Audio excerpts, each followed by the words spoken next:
இந்த 21 நாள் உபவாச ஜெபத்தின் நாம் சொல்லப்பட்டிருக்கிற ஒவ்வொரு நிருபங்கள், புஸ்தகங்கள், அது குறித்த சரித்திர பின்னணி, அது குறித்த கால விவரங்கள் மற்றும் அந்த பட்டணத்து சபை எப்படி ஆரம்பிக்கப்பட்டது, யார் இந்த சபைக்கு போகிற என்ற விவரங்களை உங்களுக்கு அறிமுகமாக நிதானமாக போதித்து வருகிறேன். அது உங்களுக்கு மிகுந்த பிரயோஜனமாக இருக்கும்.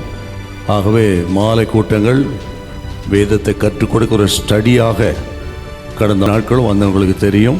அது ஒரு நல்ல ஒரு ஸ்டடியாய் ஆவிக்குரிய காரியங்கள் வளர்வதற்கு, உள்ளான மனிதனை பலப்படுவதற்கு இந்த வேத பாட வகுப்பு பிரயோஜனமாக இருக்கும் நான் விசுவாசிக்கிறேன்.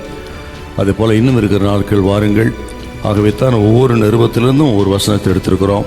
இந்த நற்குணங்களை, உங்கள் சாந்த குணம் எல்லாருக்கும் தெரிந்திருப்பதாக என்று சொன்ன வார்த்தையின்படி அது என்னென்ன சாந்த குணம் என்று சொல்லி நம்ம தியானம் பண்ணி வருகிறோம்.